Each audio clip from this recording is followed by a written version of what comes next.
बिस्मिल्लाहिर्रहमानिर्रहीम। अस्सलाम वालेकुम। आज है डाइजेस्टिव सिस्टम का last lecture, that is accessory organs. ठीक है, आज पढ़ेंगे एक्सेसरी ऑर्गन्स। एक्सेसरी ऑर्गन्स से मुराद है कुछ ऐसे आज़ा हैं, कुछ ऐसे, इनको डाइजेस्टिव ग्लैंड्स भी कहा जाता है। ठीक है, जो कि डाइजेस्टिव सिस्टम के अंदर ये हिस्सा लेते हैं, और इन एक्सेसरी ऑर्गन्स की वजह से जो डाइजेशन है वो जो इंटेस्टाइन है, इंटेस्टाइन के अंदर जो फाइनल डाइजेशन पार्ट है, वहाँ पे डाइजेशन के अंदर ये एक्सेसरी ऑर्गन्स हिस्सा लेते हैं। ठीक है, तो इसको डाइजेस्टिव ग्लैंड्स भी कहा जाता है। डाइजेस्टिव ग्लैंड्स, ठीक है, उर्दू में कहते हैं रतूबात पैदा करने वाले गदूत। ठीक है, अब जो एक्सेसरी ऑर्गन्स है, ये तीन तरह के एक्सेसरी ऑर्गन्स पाए जाते हैं डाइजेस्टिव सिस्टम के अंदर। The first organ is called liver. पहला जो ऑर्गन है उसे कहते हैं लिवर, और उर्दू में इसे कहा जाता है जिगर। सेकंड जो एक्सेसरी ऑर्गन है, that is called gall bladder.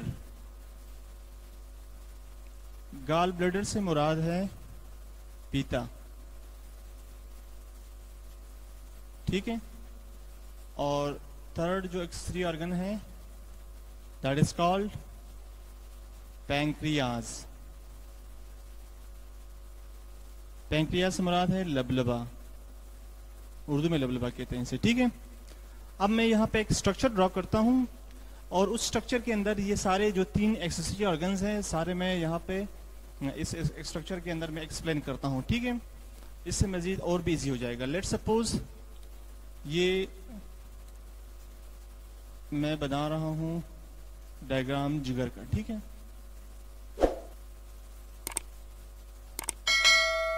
ये एक रफ सा डायग्राम है। ठीक है,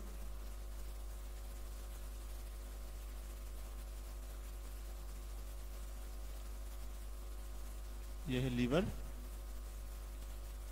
और ये जो तीनों एक्सेसरी ऑर्गन्स हैं, ये एक साथ बहुत ही करीब होते हैं, नज़दीक होते हैं। ठीक है, और ये ख़ुसूसन जो ब्लैडर है, गॉल ब्लैडर है, और जिगर है। गॉल ब्लैडर तो बिल्कुल ये जुड़ा होता है लीवर के साथ। यहाँ पे मैं फर्दर दिखाता हूँ। ठीक है,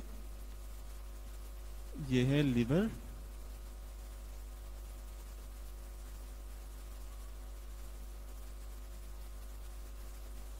और यहां पे होता है गॉल ब्लैडर। ठीक है, लेट्स सपोज यहां से एक डक्ट निकलता है, और एक डक्ट यहां से निकलता है, और ये एक कॉमन बाइल डक्ट बनाता है यहाँ पे, जिसे मैं यहाँ पे एक्सप्लेन करूँगा मज़ीद। यहाँ से एक डक्ट निकलता है, और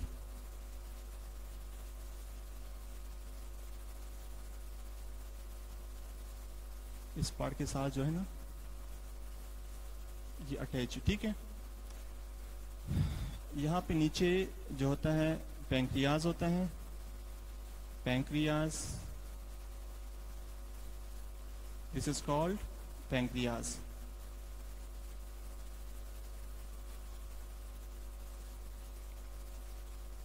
ठीक है, और जो पैंक्रियाज का जो आखिरी एंड है, वो कनेक्टेड है with small intestine. Small intestine के तीन पार्ट्स है जो मैंने लेक्चर में बताए थे। ड्यूडिनम फर्स्ट पार्ट है, इसके बाद है जिजोनम और इलियम। जो ड्यूडिनम पार्ट है वो यहाँ पे इसके साथ कनेक्टेड है। ये है ड्यूडिनम पार्ट।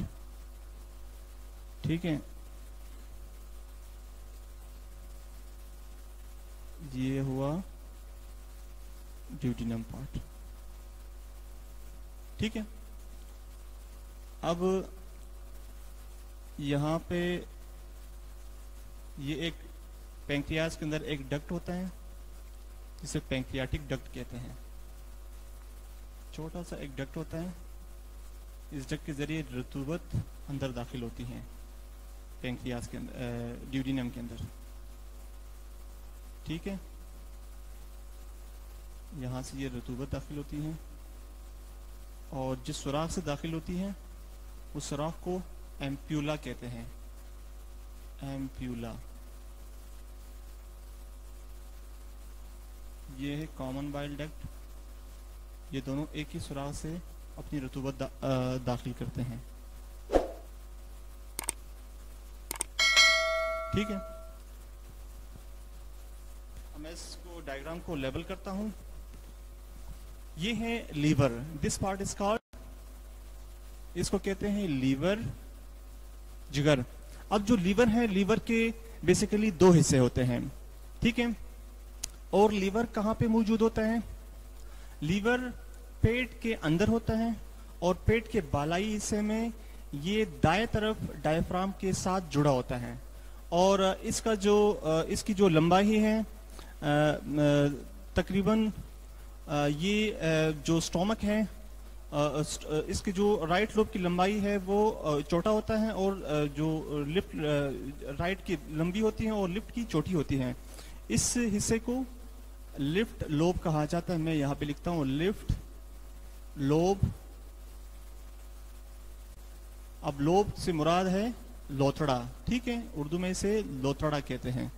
और इस पार्ट को राइट लोब कहा जाता है, राइट लोब। इसके दो हिस्से हैं जिगर के, left lobe and right lobe. ठीक है, जो लेफ्ट लोब है वो बिल्कुल स्टोमक की तरफ होता है। ठीक है, और जो राइट लोब है, राइट लोब ये ड्यूडिनम की तरफ होता है, यानी छोटी आंत की तरफ होता है। ठीक है, और राइट लोब वाला जो हिस्सा है वो कदरे बड़ा होता है लेफ्ट लोब से। और राइट लोब के नीचे यहाँ पे एक दूसरा उज़्व लटकता है जिसे गाल ब्लैडर कहा जाता है, पीता कहा जाता है। ठीक है, और पीता जो है ना, ये नाशपति की तरह होता है। नाशपति एक फ्रूट है, ठीक है ना, इसकी शक्ल नाशपति जैसी है। अच्छा, यहाँ से एक लिफ्ट लोब से एक नाली निकलती है जिसे लिफ्ट हेपेटिक डक्ट कहते हैं, लिफ्ट हेपेटिक डक्ट। ठीक है, लिफ्ट लोब जो लिवर का लिफ्ट वाला हिस्सा है, ये यहाँ से एक नाली निकलती है। उस नाली के अंदर एक रतूबत आती है लिफ्ट लोब से। और एक है यहाँ पे राइट लोब, इसे कहते हैं right hepatic duct, hepatic duct. और राइट हेपेटिक डक्ट से भी एक रतूबत आती है। लेफ्ट हेपेटिक डक्ट और राइट हेपेटिक डक्ट ये फिर दोनों एक कॉमन बाइल डक्ट बनाता है। ठीक है, फिर ये दोनों आपस में, ये जो दो नालियां हैं, ये आपस में जब मिलते हैं तो इससे एक बड़ी नाली बनती है जिसे कॉमन बाइल डक्ट कहा जाता है। ठीक है, इस बड़ी नाली को कॉमन बाइल डक्ट कहा जाता है। मैं इसको मैं रेड करता हूं समझने के लिए। ठीक है, ये जो रेडिश है ये है कॉमन बाइल डक्ट, रेडिश। ठीक है, मैं इसे नाम देता हूं कॉमन बाइल डक्ट। ठीक है, अब यहां पे जो कॉमन बाइल डक्ट है, दिस पार्ट इज कॉल्ड, ये ड्यूडिनम है, इसे कहते हैं ड्यूडिनम।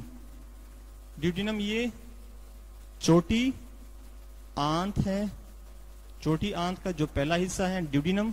और ये जो सुराख है, जिस सुराख के जरिए कॉमन बाइल डक्ट। अच्छा, एक दूसरी बात में समझाने वाली है, ये जो पीता है, ठीक है ना, पीते से एक नाली निकलती है जिसे सिस्टिक डक्ट कहते हैं। इसे सिस्टिक डक्ट कहा जाता है। और सिस्टिक डक्ट के जरिए भी एक रतूबत निकलती है, सिस्टिक डक्ट। अच्छा, lift hepatic duct right hepatic duct और सिस्टिक डक्ट, ये तीनों, इनसे फिर एक बड़ी लंबी नाली बनती है जिसे कॉमन बाइल डक्ट कहते हैं, और इस कॉमन बाइल डक्ट के जरिए ड्यूटेनम के अंदर अपना रतूबत ये दाखिल करते हैं, ठीक है। और ये जो निचले वाला हिस्सा है इसे कहा जाता है पैंक्रियाज, ये है पैंक्रियाज। और ये जो ये डक्ट नजर आ रही है, एक नाली है, इसके अंदर भी एक रतूबत होती है, और ये रतूबत भी ड्यूटेनम के अंदर दाखिल करती है। इसे कहते हैं पैंक्रियाटिक डक्ट, पैंक्रियाटिक डक्ट, ठीक है।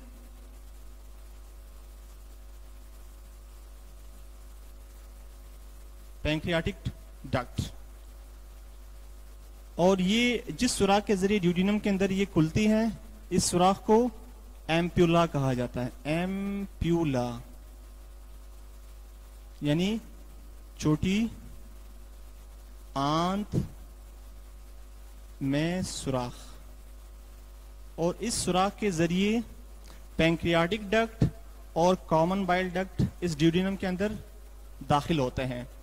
और ये जो पार्ट है इसे ड्यूटेनम कहा जाता है, ये छोटी आंत का पहला हिस्सा है, ठीक है। अच्छा, अब मैं यहाँ पे मैंने स्ट्रक्चर ड्रॉ किया, मैं यहाँ पे बोर्ड पे एक्सप्लेन करता हूँ, ठीक है। पहला जो एक्सेसरी ऑर्गन है वो है जिगर। डाइजेस्टिव सिस्टम के अंदर जिगर का बहुत ही बड़ा रोल है, इंपॉर्टेंट रोल है। कैसे? अच्छा, जिगर जो होता है ये सबसे बड़ी गदूद है, ये सबसे बड़ी गदूद है, ये सबसे बड़ी गदूद है, पहली बात, ठीक है। दूसरी बात यह है कि जिगर की तरफ ब्लड सर्कुलेशन के जरिए एक आर्टरी है जिसे हेपेटिक आर्टरी कहा जाता है, एक शरियान है जो खून जिगर की तरफ लाता है, क्योंकि जिगर के सेल्स को भी खून की जरूरत होती है, ऑक्सीजनेटेड ब्लड की जरूरत होती है। तो ऑक्सीजनेटेड ब्लड हेपेटिक आर्टरी के जरिए जिगर के सेल्स तक पहुंचता है। मैं यहां पे लिखता हूं, जिगर को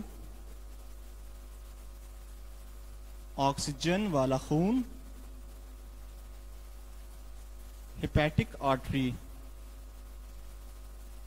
हेपेटिक आर्टरी के जरिए पहुंचता है।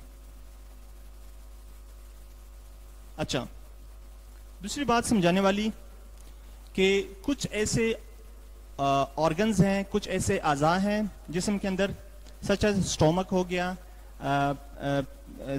गया, छोटी आंत होगी, स्मॉल इंटेस्टाइन, लार्ज इंटेस्टाइन और पैंक्रियास।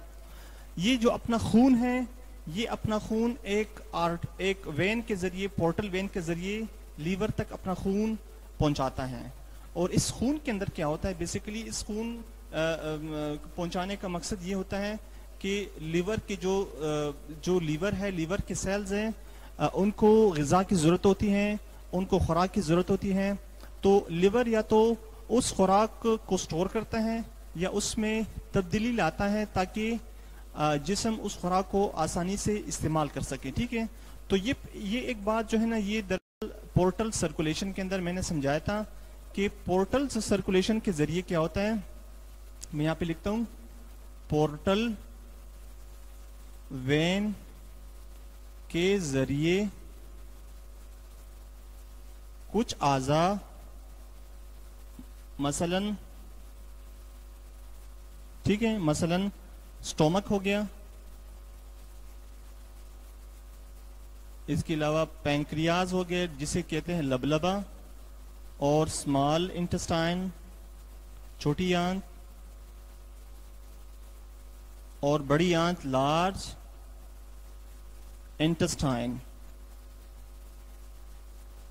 अच्छा, ये जो अज़ा है ये क्या करता है, ये एक पोर्टल वेन के जरिए, सच एज फॉर एग्जांपल ये है पोर्टल वेन,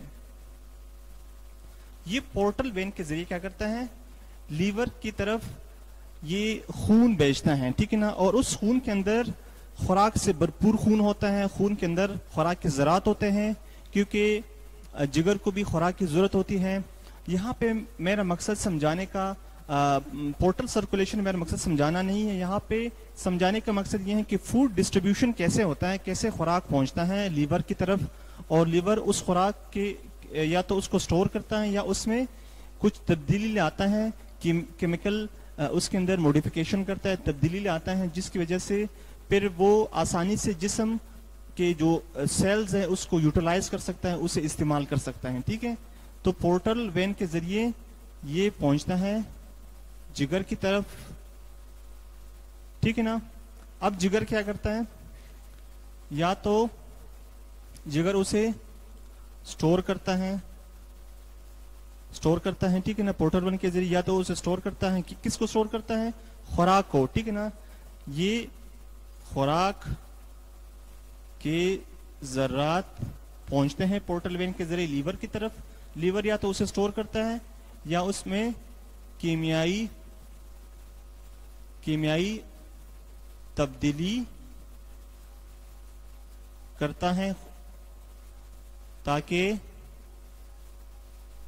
जिस्म को इस्तेमाल करना आसान हो, ठीक है। या तो उसमें कीमियाई तब्दीली लाता है ताकि जिस्म उसे आसानी से इस्तेमाल कर सके। एक तो यहाँ पे होता है, दूसरा है कि हेपेटिक आर्टरी के जरिए इसे ऑक्सीजनेटेड ब्लड भी मिलता है, और पोर्टल सर्कुलेशन के जरिए खुराक लीवर तक पहुंचता है, और लीवर उस खुराक के ज़रात को या तो स्टोर करता है, क्योंकि लीवर की सेल्स को भी खुराक की जरूरत होती है, या तो उसमें केमिकल मॉडिफिकेशन करता है, कीमियाई तब्दीली उस खुराक के ज़रात में इस तरह से लाता है कि बाकी जिस्म की जो सेल्स हैं वो उसको आसानी से इस्तेमाल कर सके, ठीक है। यहाँ पे मजीद जिगर के हवाले से इसके कुछ फंक्शंस में यहाँ पे लिखूंगा कि जिगर के क्या क्या फंक्शंस हैं, क्योंकि जिगर वाहिद ऐसा गदूद है जिसकी बहुत ज़्यादा इम्पॉर्टेंट फंक्शंस है हमारे बॉडी के अंदर। तो यहाँ पे मैं एक्सप्लेन करता हूँ उसके सारे फंक्शंस, ठीक है।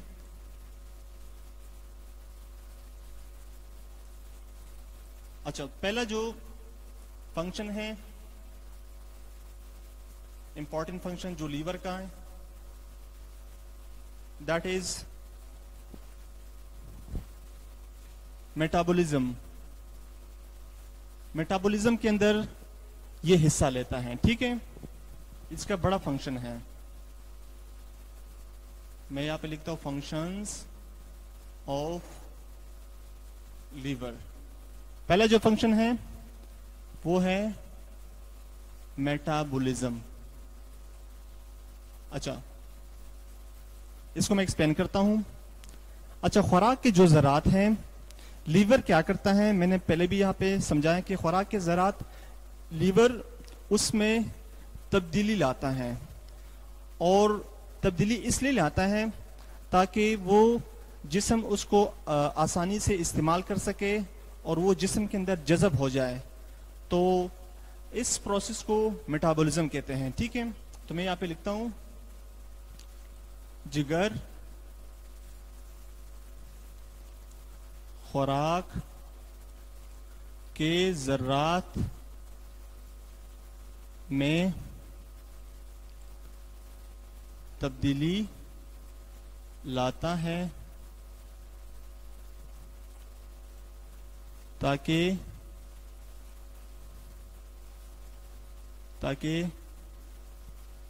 ताकि इसे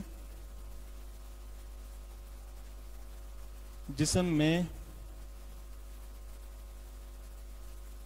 ताकि ये जिस्म इस्तेमाल और जज हो सके, ठीक है। ताकि ये जिस्म इस्तेमाल और जज हो सके, ये इसका पहला फंक्शन है, और इस प्रोसेस को मेटाबॉलिज्म कहते हैं, ठीक है ना।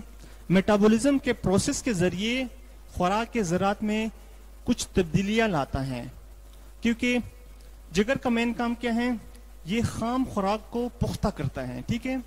खाम खुराक को पुख्ता करता है और खुराक के अंदर इस तरह की तब्दीलियाँ लाता है ताकि जिस्म में वो इस्तेमाल हो सके वो खुराक और जज़ब हो सके।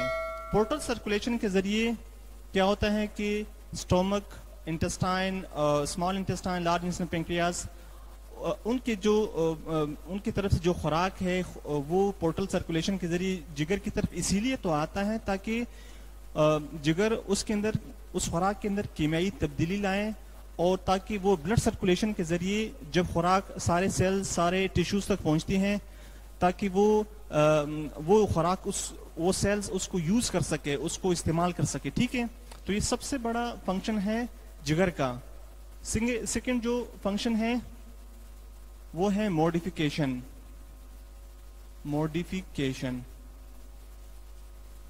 अच्छा, मॉडिफिकेशन ये है कि जिस्म के अंदर फासिद, फाजिल और जहरीले मादे बनते हैं। उन फाजिल, जहरीले मादों को जिस्म से निकलना होता है, तो लीवर क्या करता है कि उन फासिद, फाजिल मादों को के अंदर कुछ इस तरह से तब्दीलियां लाता है ताकि वो जिस्म से आसानी से निकल सके। कुछ फासिद मादे जिस्म से नहीं निकल सकते क्योंकि वो जो है ना उसको निकलने के लिए पहले लीवर से गुजरना होता है, जिगर से गुजरना होता है। जिगर उसके अंदर तब्दीलियां लाता है और तब्दीली लाने के बाद वो आसानी से फिर जिस्म से निकल सकते हैं। ठीक है, तो मैं यहां पे लिखता हूं जिगर, फाजिल, फासिद और जहरीले मादों में तब्दीलियां लाता है ताकि वो जिस्म से आसानी से खारिज हो सके। ठीक है, अच्छा, जिस्म से दो तरह से खारिज होते हैं ये जो फासिद मादे हैं। या तो वो जिगर एक रतूबत खारिज करती हैं जिसे बाइल कहते हैं, या तो उस रतूबत के जरिए जिस्म से खारिज होते हैं, और या तो यूरिन यानी पेशाब के जरिए खारिज होता है। ठीक है, मैं यहां पे लिखता हूं ये मादे या तो बाइल या यूरिन, बाइल जो है ना ये एक रतूबत है जिसे मैं आगे एक्सप्लेन करूंगा, या तो यूरिन के जरिए खारिज होता है। ठीक है, सेकंड फंक्शन हो गया। थर्ड जो इंपॉर्टेंट फंक्शन है, अच्छा, जिगर स्टोरेज का काम भी करता है, स्टोरेज, अच्छा, जखीरा का काम भी करता है जिगर। अच्छा, जिगर के अंदर कुछ ऐसे वो खुराक के ज़रात को स्टोर करता है ताकि फिर उन खुराक के ज़रात को बवक्त ज़रूरत जिगर फिर इस्तेमाल भी करता है। ठीक है, जिस्म के लिए वो जिस्म के लिए उसे इस्तेमाल करना होता है। फॉर एग्जांपल कुछ ऐसे ज़रात हैं सच एज, मैं यहाँ पे लिखता हूँ ये खुराक के ज़रात को स्टोर करता है। मसलन, अच्छा, मसलन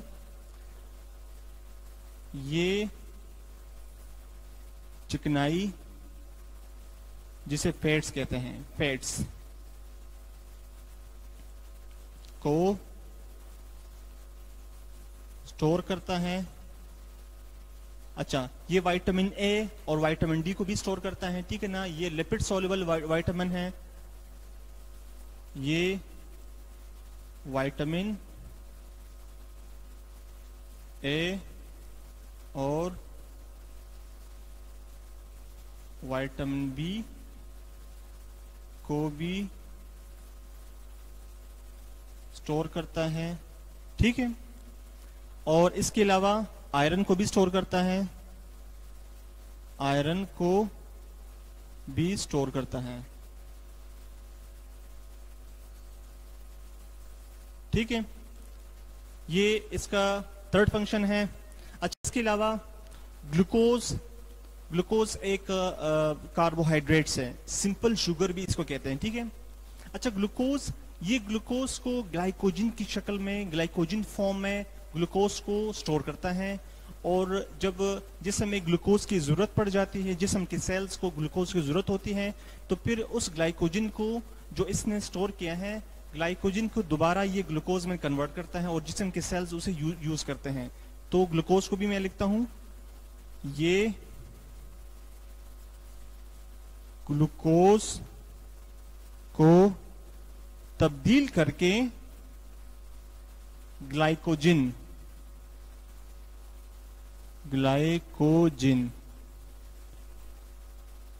में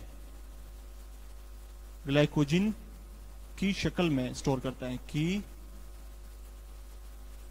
शक्ल में स्टोर करता है, ताकि बवक्त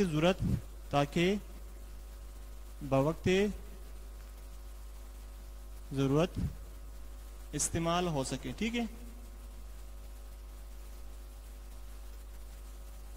ग्लूकोज को ग्लाइकोजन की फॉर्म में, यानी ग्लूकोज को कन्वर्ट करता है, तब्दील करता है ग्लाइकोजन में। ग्लाइकोजन भी ये कार्बोहाइड्रेट है, और उस ग्लाइकोजन को जब भी जरूरत पड़े, जिस्म की सेल्स को जरूरत पड़े, तो फिर वो उस ग्लाइकोजन को दोबारा ग्लूकोज में तब्दील करता है लीवर, और फिर वो जिस्म के सेल्स उसे यूज करता है। ठीक है ना, ये इसके 3 फंक्शन हो गए। बर्तन में इसके कुछ फंक्शंस और मैं लिखता हूं यहां पे। अच्छा, जो जिगर का एक इंपॉर्टेंट फंक्शन है, ये कुछ प्रोटीन्स बनाता है। ठीक है, और वो प्रोटीन्स जिसम फिर उसे यूज करते हैं। बेशुमार इसके फंक्शंस हैं जिगर के। मैं यहां पे जो मोस्ट इंपॉर्टेंट फंक्शंस है वो यहां पे लिख रहा हूं। ठीक है, ये कुछ प्लाज्मा प्रोटीन्स बनाते हैं, मसलन एल्बुमिन, ये एक प्लाज्मा प्रोटीन है। इसके अलावा ये प्रोथ्रोम्बिन,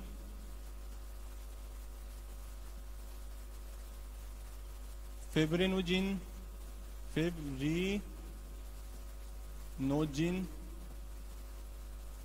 ये प्रोटीन्स है। दरअसल प्रोथ्रोम्बिन और फिब्रिनोजिन ये दरअसल प्लाज्मा प्रोटीन्स हैं, ये भी बनाता है जिगर। अच्छा, इसका मेन काम क्या है? प्रोथ्रोम्बिन, फिब्रिनोजिन के जब कहीं पे कट लग जाता है जिस्म के अंदर, तो खून को रोकने में या खून को जमने में ये मदद देते हैं। ठीक है, ये खून को जमाने में मदद देती हैं।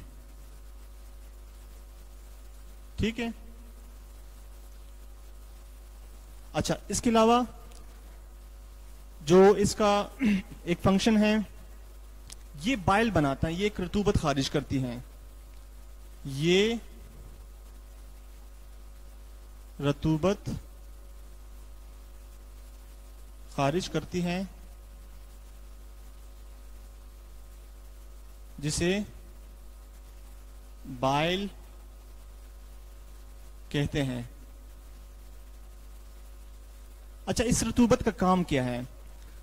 अब यहां पे लीवर का जो मेन फंक्शन है डाइजेस्टिव सिस्टम के हवाले से, यहां पे मेन फंक्शन है बाइल का। ठीक है, अच्छा, लीवर का मेन फंक्शन बाइल बनाना है। अब बाइल क्या है? बाइल दरअसल ये एक ऐसी रतूबत है जो कि फैट्स यानी चिकनाई को हजम करता है। ठीक है ना, उसे हजम भी करता है और उसे जज़ब होने में भी मदद देता है।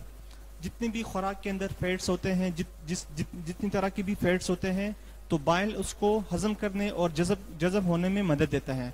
क्या होता है कि जब स्मॉल इंटेस्टाइन के अंदर खुराक पहुंचता है, तो स्मॉल इंटेस्टाइन का जो ड्यूडेनम पार्ट है, तो बाइल क्या करता है? बाइल यहाँ पे लीवर के अंदर बनता है और लेफ्ट हेपेटिक डक्ट से बाइल और राइट हेपेटिक डक्ट से बाइल आता है, और फिर ये कॉमन बाइल डक्ट बनाता है। कॉमन बाइल डक्ट के जरिए ये ड्यूडेनम के अंदर बाइल को दाखिल करता है और ड्यूडेनम के अंदर खुराक भी होता है, छोटी आंत जिसे कहते हैं, और ये बाइल उस खुराक के साथ मिलता है, उसके साथ मिक्स हो जाता है और आहिस्ता आहिस्ता जो इस खुराक के अंदर जो फैट्स चिकनाई होती है उस चिकनाई को हजम करने और उसे इंटेस्टाइन के अंदर, छोटी आंत के अंदर जज़ब होने में मदद देता है। ठीक है,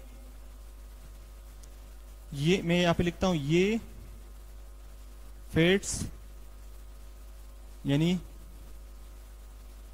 चिकनाई को हजम करने और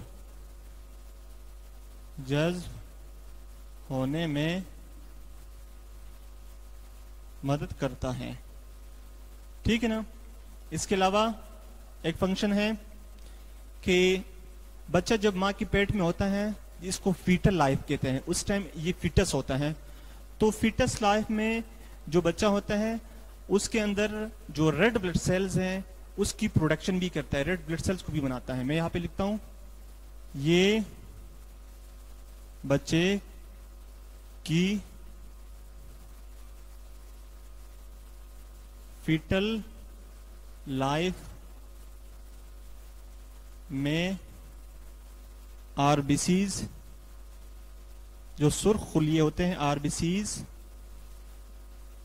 बनाता है। ठीक है ना। और अच्छा, इसके अलावा ये प्रोटेक्शन का काम भी करता है। अच्छा, बाज़ औक़ात जब कोई बंदा कुछ ऐसे मेडिसिन खाते हैं, सच एज बारबिचुरेट हो गए या अल्कोहल, शराब कोई बंदा पीता है, ठीक है ना, कुछ ऐसे उसके अंदर कुछ ऐसे जहरीले मादे होते हैं जो जिगर को नुकसान पहुंचाता है, बॉडी को नुकसान पहुंचाता है। तो जिगर क्या करता है, उसके जो उन अद्वियात की जहरीली असरात को ख़त्म करता है मुकम्मल तौर पे, और वो फिर पूरी बॉडी के लिए सेफ हो जाता है। ठीक है, तो पूरी बॉडी उसकी जहरीली असरात से सेफ हो जाती है। मैं यहाँ पे लिखता हूँ, ये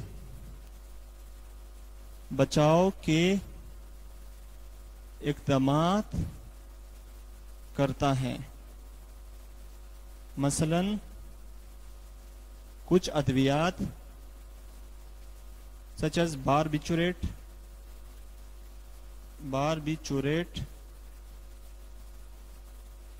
या अल्कोहल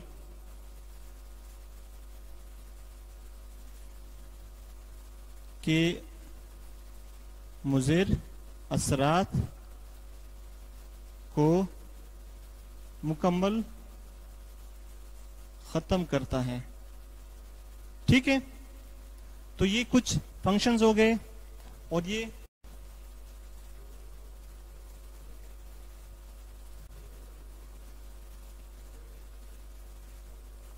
ठीक है ना।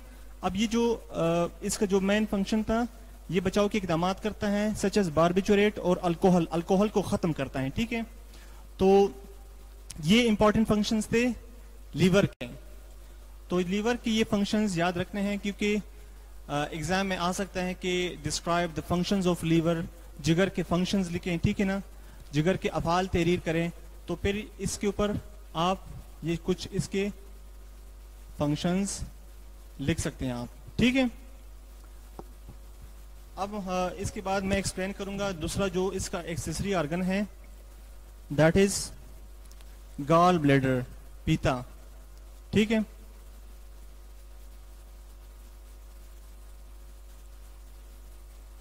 गॉल ब्लैडर का भी एक अपना रोल है, और ये बिल्कुल जिगर के साथ ही एक छोटा सा उज़्व होता है, ये जिगर के साथ लटकता है। ये जो पार्ट है ये है गॉल ब्लैडर। ठीक है, मैं यहाँ पे नाम देता हूं गॉल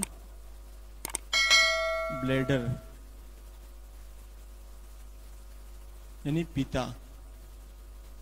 ठीक है, अब जो पीता है, पीते के 3 हिस्से हैं। ठीक है, एक पहले हिस्से को हेड कहते हैं, दूसरे हिस्से को बॉडी कहते हैं, तीसरे हिस्से को फंडस कहा जाता है। और जो पीता होता है ये तकरीबन 8 से 10 सेंटीमीटर होता है। ठीक है ना, इसकी जो लंबाई है 8 से 10 सेंटीमीटर होता है। और ये जो पीता होता है ये दरअसल एक नाशपाती की शक्ल की जैसी एक उज़्व है, और ये जिगर के राइट लोब के नीचे लटकता है, ठीक है।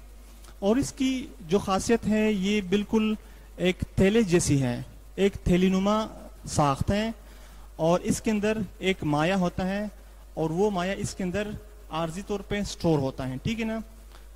तो मैं इसकी कुछ खसूसियात लिखता हूँ। पीते की गाल ब्लैडर जिसे कहते हैं पीता। अब जो गाल ब्लैडर है, अच्छा पहली बात इसकी जो लंबाई है वो 8 से 10 सेंटीमीटर होती है, ठीक है। लंबाई 8 से 10 सेंटीमीटर है। इसके अलावा इसके 3 हिस्से हैं, 3 पार्ट्स हैं इसके। पहला पार्ट कहलाता है नेक यानी गर्दन, और दूसरा पार्ट कहलाता है हेड और नेक, बॉडी और फंडस, ठीक है ना। अच्छा ये जो अगर मैं यहाँ पे पीते की मैं शक्ल यहाँ पे ड्रॉ करूँ, फॉर एग्जांपल ये यहाँ पे इसको मैं ड्रॉ करूँ, ठीक है। तो ये फॉर एग्जांपल ये पीता है, ठीक है। अच्छा ये अगर मैं पीते की शक्ल ड्रॉ करूँ तो ये जो ऊपर वाला हिस्सा है, ये जो ऊपर वाला हिस्सा है, ठीक है, इस हिस्से को नेक कहा जाता है, ठीक है। और यहां से लेकर यहां तक जो हिस्सा है इसे बॉडी कहते हैं, बॉडी, ठीक है। और ये जो लास्ट वाला ये जो हिस्सा है इसे फंडस कहा जाता है, फंडस, ठीक है। अब जो पीता है, पीते की जो मेन खसूसियत है कि इसके अंदर 60 ml माया इसके अंदर मौजूद होता है, ठीक है ना। वो माया दरअसल बाइल होता है, दरअसल जिगर की रतूबत होती है। अच्छा जब जब जिगर रतूबत खारिज करता है, बाइल खारिज करता है, तो सबसे पहले बाइल ये इस गाल ब्लैडर, इस पीते के अंदर स्टोर होता है, ठीक है। ये पीते के अंदर स्टोर होता है और फिर पीता क्या करता है, फिर पीते से एक सिस्टिक डक्ट, एक ऐसी नाली जिसे सिस्टिक डक्ट कहते हैं, वो उस बाइल को कॉमन बाइल डक्ट के अंदर दाखिल करता है और कॉमन बाइल डक्ट फिर वो छोटी आंत के अंदर चला जाता है। तो इसके अंदर 60 ml बाइल स्टोर होता है, ठीक है। 60 ml बाइल इसके अंदर स्टोर होता है और इसके अंदर इसका जो मेन फंक्शन है गाल ब्लैडर, वो बाइल को स्टोर करना है। अच्छा जब खुराक स्मॉल इंटेस्टाइन, छोटी आंत के अंदर जब खुराक आती है तो छोटी आंत, तो ये बाइल क्या करता है, उस टाइम खुराक के आधे घंटे के बाद बाइल सुकड़ता है और ये आहिस्ता आहिस्ता यहाँ से बाइल जो है ना वो खारिज करता है और वो छोटी आंत के अंदर बाइल चली जाती है और बाइल फिर अपना फंक्शन करता है, वो खुराक के ऊपर असरअंदाज होता है, ठीक है। तो अब जो बाइल है, बाइल की मैं कंपोजिशन बताता हूँ, ठीक है। बाइल है क्या चीज और ये किन चीजों से मिलके बना है, ठीक है। इसको थोड़ा सा मैं एक्सप्लेन करता हूँ। अच्छा जो बाइल होता है, बाइल के अंदर बेसिकली एक होता है वाटर, पानी, ठीक है। सेकेंड इसके अंदर होता है bile pigment such as bilirubin.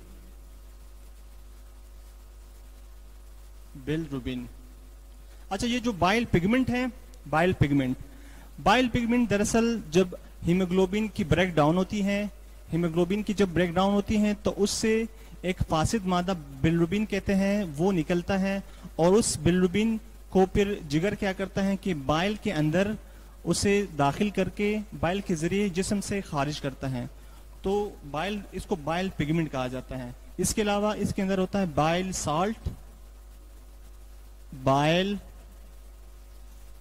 Salt, ठीक है। बाइल सॉल्ट होता है और कुछ और सब्सटेंसेस भी होते हैं, दिगर मुरक्कबात भी होती हैं, ठीक है, इसके अंदर। अच्छा, जो बाइल साल्ट है, अच्छा बाइल के अंदर सबसे इंपॉर्टेंट फंक्शन बाइल साल्ट का होता है, ठीक है ना। अब जो बाइल साल्ट है, बाइल साल्ट का काम क्या है कि ये फैट्स के ऊपर असरअंदाज होता है।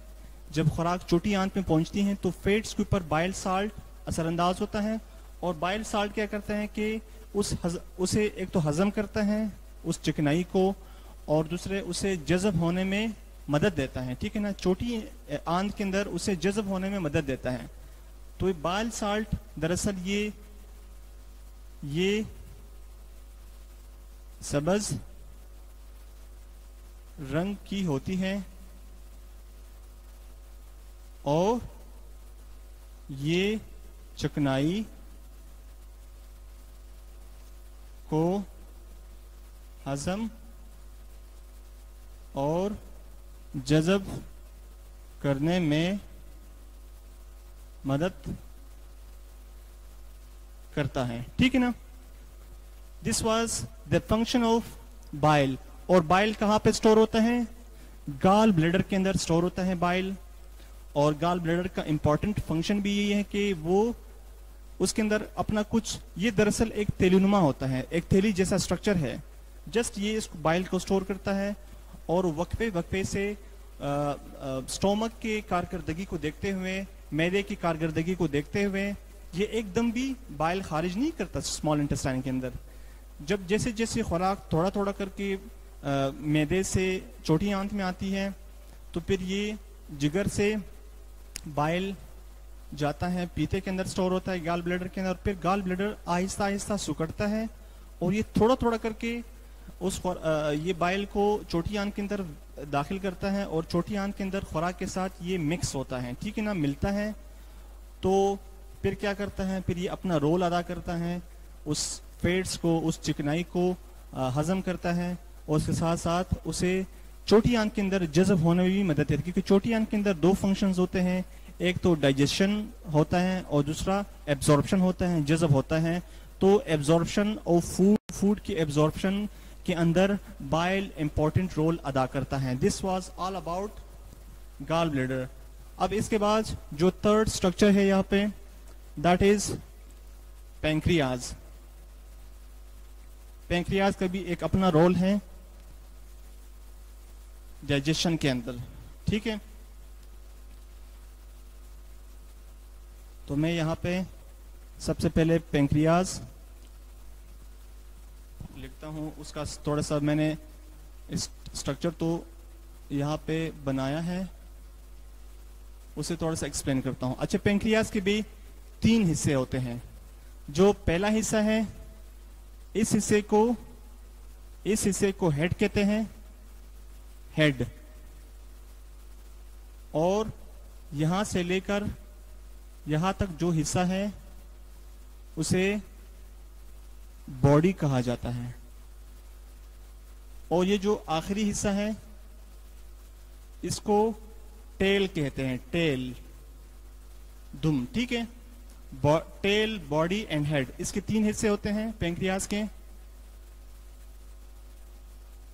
हेड, बॉडी और टेल। अच्छा, पहली बात।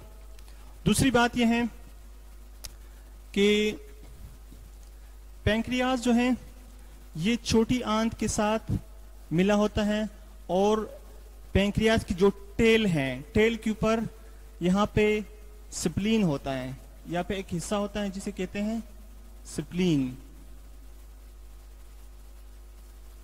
तिल्ली, उर्दू में से तिल्ली कहते हैं।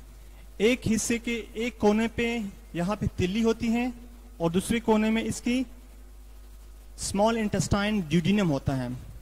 तिल्ली और स्मॉल इंटेस्टाइन के बीच में पैंक्रियाज होता है, ठीक है, जिसे उर्दू में कहते हैं लबलबा।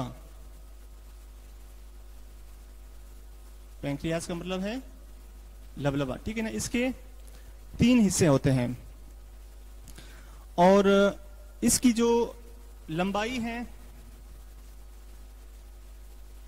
वो तकरीबन 23 सेंटीमीटर होती है। इसकी मुकम्मल जो लंबाई है वो 23 सेंटीमीटर होती है।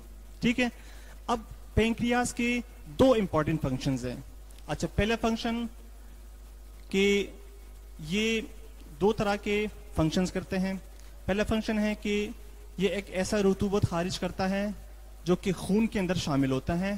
ठीक है, और दूसरा ये है कि ये एक ऐसा रतूबत खारिज करता है जो कि खुराक के अंदर शामिल होता है।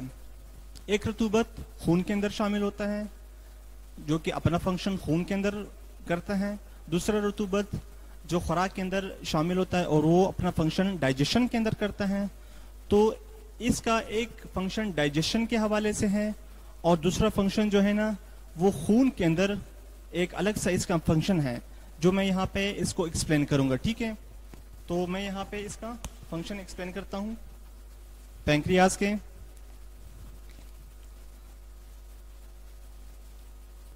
दो इंपॉर्टेंट फंक्शंस हैं पैंक्रियास के। यहाँ पे लिखता हूँ फंक्शंस। अच्छा, ये जो स्ट्रक्चर्स हैं ये मैंने बड़े इख्तिसार के साथ कोशिश की कि मैं इसको बड़ा मुख्तसर करके एक्सप्लेन करूं और मैंने ज़्यादा डिटेल में इसको एक्सप्लेन नहीं किया। बड़े मुख्तसर तरीके से मैं यहाँ पे इसको एक्सप्लेन कर रहा हूँ। इसके 2 फंक्शंस हैं। पहला फंक्शन क्या है, ये खून के अंदर एक रतूबत दाखिल करती है, ये एक रतूबत बनाती है जिसे कहते हैं इंसुलिन। ठीक है ना, ये एक, और इंसुलिन क्या है, ये एक हार्मोन है। ये एक हार्मोन यानी इंसुलिन बनाता है। अच्छा, इंसुलिन का काम क्या है, इसका बड़ा फंक्शन है। इंसुलिन का काम क्या है, फॉर एग्जांपल मैं यहां पे समझाता हूं। लेट्स सपोज ये एक सेल है। ठीक है, this is cell, human body का एक सेल है और ये है ब्लड वेसल, ये है ब्लड वेसल, खून की नाली है। ठीक है ना, अब इंसुलिन हार्मोन क्या करता है, इंसुलिन जो हार्मोन है वो यहां पे खून के अंदर इंसुलिन, पैंक्रियास क्या करता है, लबलबा क्या करता है कि हार्मोन बनाता है और उस हार्मोन को, इंसुलिन हार्मोन को ये खून के अंदर भेज देता है। ठीक है, अच्छा, ये इसको कहते हैं एक्सोक्राइन। एक्सोक्राइन ग्लैंड है, क्या है, ये भी एक किस्म का ग्लैंड है। ठीक है ना, फर्दर हम इंशाल्लाह एक लेक्चर आएगा जो कि एंडोक्राइन और एक्सोक्राइन सिस्टम होगा। ग्लैंड्स को हम मजीद डिटेल में पढ़ेंगे। तो यहाँ पे जस्ट मुख्तसर समझाने के लिए, खून के अंदर ये एक रतूबत खारिज करता है जिसे इंसुलिन कहा जाता है। अब इंसुलिन क्या करता है, खून के अंदर ग्लूकोज मौजूद होता है और ग्लूकोज सिंपल शुगर होता है। ग्लूकोज क्या करता है कि ये ग्लूकोज को हेल्प करता है, ग्लूकोज की मदद करता है और वो ग्लूकोज सेल के अंदर दाखिल होता है, क्योंकि हर सेल को ग्लूकोज की जरूरत होती है और वो ग्लूकोज को इस्तेमाल करके ग्लूकोज से एनर्जी हासिल करती हैं। जिस्म के हर सेल को ग्लूकोज की जरूरत होती है सिवाय ब्रेन सेल के। ब्रेन सेल ग्लूकोज को वो करता है लेकिन उसे इंसुलिन की जरूरत नहीं होती। अब इंसुलिन क्या करता है, यहाँ से क्या होता है कि यहाँ से लेट्स सपोज यहाँ से ग्लूकोज, यहाँ से मैं यहाँ पे लिखता हूँ, ये है ब्लड वेसल। यहां से क्या होता है कि ग्लूकोज सेल के अंदर दाखिल होता है।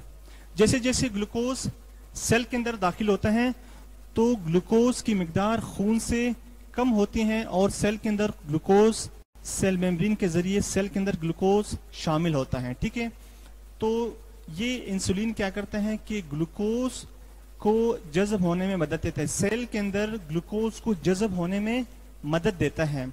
अगर लेट्स सपोज अगर इंसुलिन की मिकदार कम हो जाए तो ग्लूकोज का सेल के अंदर दाखिला या तो रुक जाता है या दाखिल होना बिल्कुल बंद हो जाता है। सेल के अंदर ग्लूकोज आ नहीं सकता क्योंकि वहां पे इंसुलिन या तो कम है और या तो पैंक्रियाज इंसुलिन कम बना रहा है या तो इंसुलिन बिल्कुल बन ही नहीं रहा। तो ऐसे कंडीशन में क्या होता है कि खून के अंदर ग्लूकोज की मिकदार आहिस्ता आहिस्ता बढ़ती है। क्यों बढ़ती है? क्योंकि सेल उसको यूज नहीं कर रहा, सेल के अंदर ग्लूकोज आ ही नहीं रहा।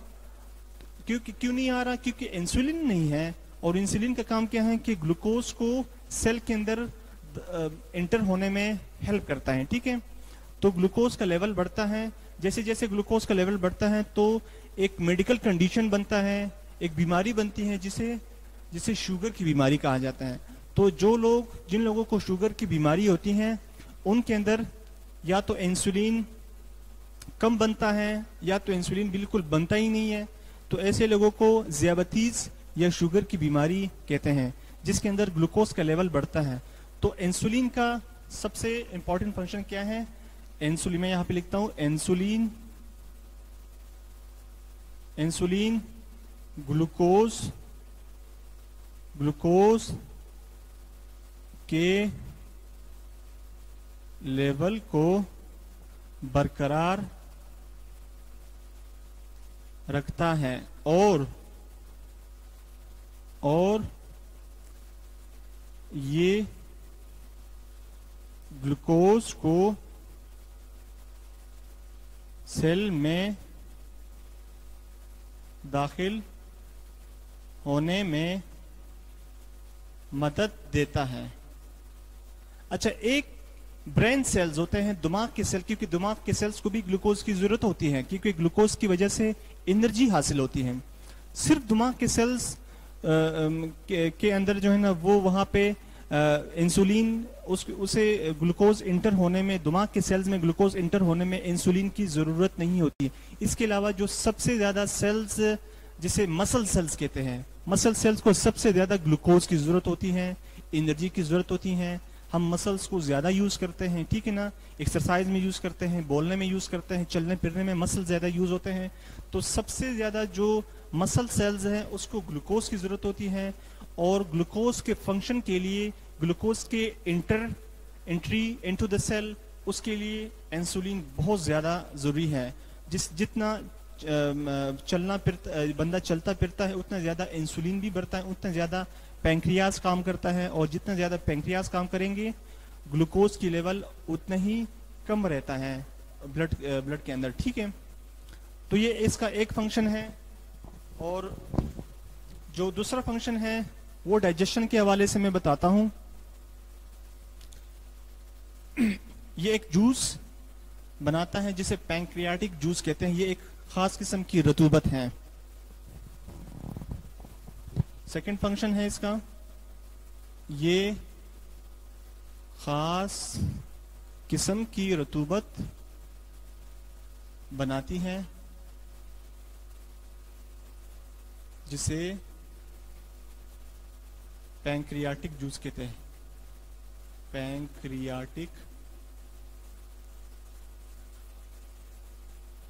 पैंक्रियाटिक जूस कहते हैं।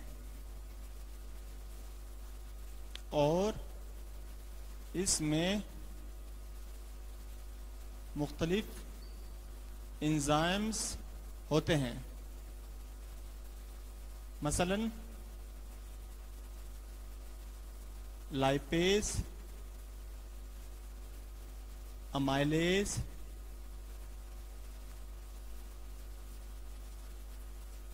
ट्रिप्सिन वगैरह। अच्छा, सेकंड फंक्शन डाइजेशन के हवाले से है पैंक्रियाज का। पैंक्रियाज जो है, ये जो पैंक्रियाज है ये एक किस्म की जूस बनाती हैं जिसे पैंक्रियाटिक जूस कहते हैं।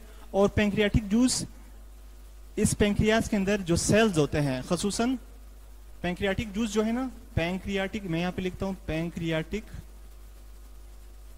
जूस, यहां पे एक खास किस्म के सेल्स होते हैं पैंक्रियाज के अंदर जिन्हें लोब्यूल्स सेल कहते हैं। लोब्यूल्स सेल्स का काम क्या है? पैंक्रियाटिक जूस बनाना। लोब्यूल्स सेल्स बनाते हैं, ठीक है ना। Pancreatic juice, lobules cells pancreatic juice बनाते हैं। अब जो पैंक्रियाटिक जूस है वो इस नाली के जरिए, पैंक्रियाटिक डक्ट के जरिए पैंक्रियाटिक जूस आता है और ये छोटी आंत के अंदर दाखिल होता है। जैसे जैसे छोटी आंत के अंदर खुराक दाखिल होता है, एक तो जिगर से कॉमन बाइल डक्ट के जरिए बाइल जूस यानी बाइल छोटी आंत के अंदर दाखिल होता है, और दूसरा है कि पैंक्रियास जो कि बाइल जूस बनाता है, पैंक्रियाटिक जूस बनाता है। पैंक्रियाटिक जूस इस पैंक्रियाटिक डक्ट के जरिए एक तो पैंक्रियास से जूस आता है, दूसरा है जिगर से बाइल जूस आता है, और ये दोनों छोटी आंत के अंदर दाखिल होती हैं। अब डाइजेशन के हवाले से पैंक्रियाटिक जूस का काम क्या है कि इसके अंदर लाइपेज, अमाइलेज और ट्रिप्सिन एंजाइम्स होते हैं, और ये जो एंजाइम्स है ये तीन खुराक के अंदर तीन ऐसे ज़रात है जिसकी डाइजेशन के अंदर रोल अदा करते हैं। फर्स्ट है फैट्स, सेकंड है प्रोटीन, थर्ड है कार्बोहाइड्रेट्स। फैट्स, कार्बोहाइड्रेट्स और प्रोटीन के हजम करने में जो है ना पैंक्रियाटिक जूस अपना रोल अदा करता है। पैंक्रियाटिक जूस फैट्स, चर्बी या चिकनाई, कार्बोहाइड्रेट्स और प्रोटीन को हजम करने में पैंक्रियाटिक जूस मदद देती हैं, ठीक है, क्योंकि इसके अंदर एंजाइम्स होते हैं, डाइजेस्टिव एंजाइम्स होते हैं जो कि छोटी आंत के अंदर, ड्यूडिनम के अंदर अपनी रतूबत डाल के फिर वहाँ पे उस खुराक के ऊपर ये असरअंदाज होते हैं, और फैट्स, प्रोटीन्स और कार्बोहाइड्रेट्स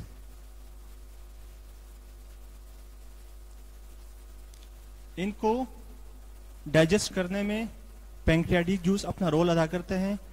इन तीन ग़िज़ा के ज़रात को ये डाइजेस्ट करते हैं, ठीक है, इनको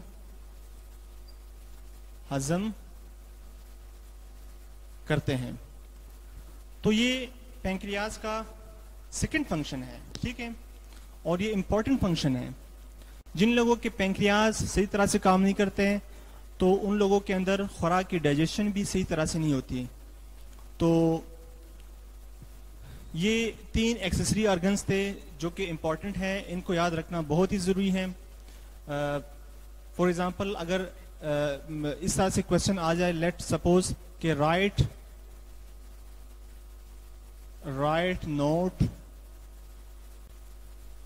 नोट ऑन, अगर इस तरह से क्वेश्चन आ जाए, नंबर 1 पैंक्रियाज, ठीक है ना, नंबर 2 लीवर,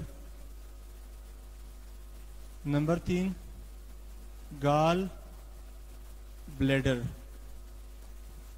तो इस तरह से छोटा क्वेश्चन इस तरह से आ सकता है कि पैंक्रियाज, लीवर और गाल ब्लैडर के ऊपर एक छोटा सा नोट लिखे। तो जस्ट आप लोगों ने क्या करना है कि इस तरह का एक डायग्राम बना के फिर हर एक को आपने एक्सप्लेन करना है, उसके जस्ट फंक्शंस एक्सप्लेन करने हैं। तो ये बहुत ही ज़रूरी है। यहाँ पे हमारा डाइजेस्टिव सिस्टम ख़त्म हो जाता है, और इट वाज वेरी इजी, उनके याद रखना बहुत ही ज़रूरी है। आज का लेक्चर हमारा यहाँ पे डाइजेस्टिव सिस्टम मुकम्मल यहाँ पे ख़त्म हो जाता है। तो इंशाल्लाह फिर नेक्स्ट लेक्चर में मज़ीद इंशाल्लाह फिर मिलेंगे इंशाल्लाह। जब तक के लिए मुझे इजाज़त दे दें। अल्लाह हाफ़िज़।